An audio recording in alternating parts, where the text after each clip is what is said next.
Aydın Əhmədzadə kimdir? Aydın Əhmədzadə vətəndaşdır.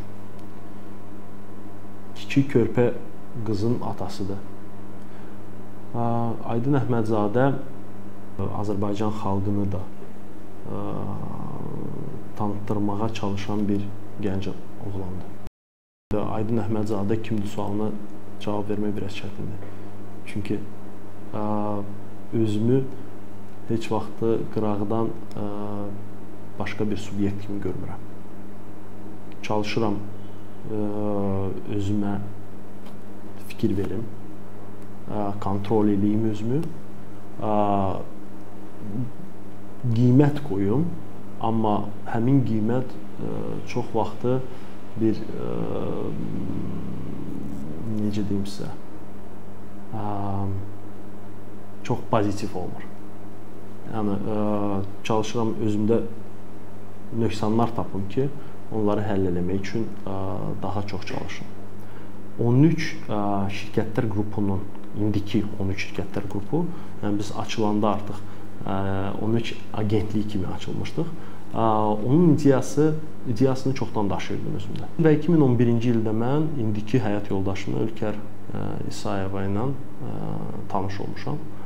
Və bir müddət sonra biz artıq gələcəyi düşünəndə öz aramızda söhbət edirdik və Ülkərdən həmin vaxtı mən ilk dəfə Ülkərdən bir ideya gəldi ki, mən də istərdim ki, hansısa bir şəxsi biznesim olsun, əsas işimdən əlavə və razılaşdıq ki, hərəmiz bir neçə ideya üzərində fikirləşib, sonra bir-birimizlə görüşəndə, növbəti dəfə görüşəndə biz müzakirə eləyək.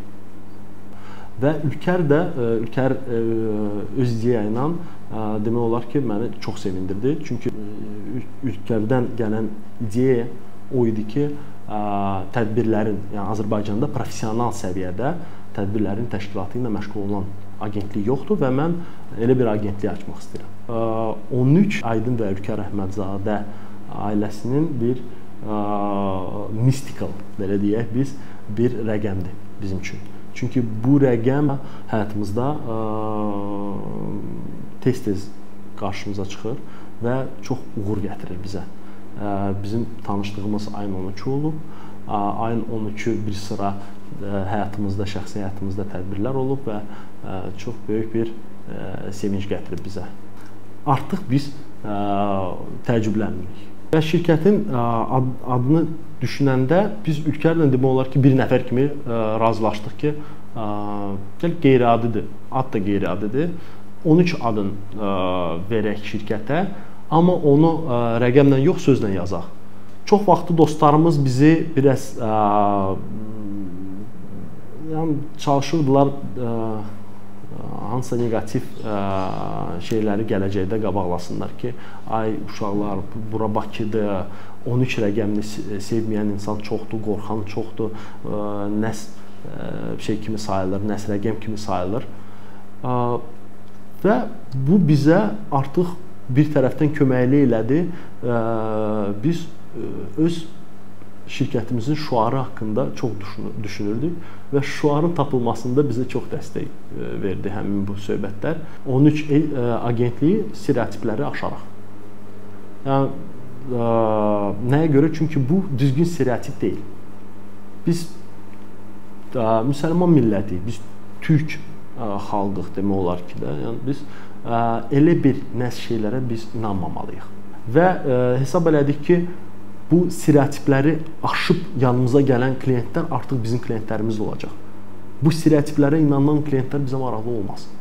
Yəni bizim kimi düşünən və açıq gözlü olan insanlar bizim yanımıza bir müştəri kimi, dost kimi, partnyor kimi gələ bilərlər. Biz bağlı, qapalı bir agentlik deyilik. Bizim işçilərimiz də, kollektivimiz də artıq ailə kimidir. Və biz doğrudan da öz ailəmizə yeni bir gəncləri, pozitiv, normal vision olan bir gəncləri dəvət edirik həmişə. Və çalışırıq ki, onların qabağına bir yol açaq, istiqamət göstərək və bir yerdə hansısa bir nəticələrdən faydalanaq. Ona görə də sözüm ondadır ki, siz bizlə stereotipləri aşın. Bizim də qapılarımız sizin üçün hər an açıqdır.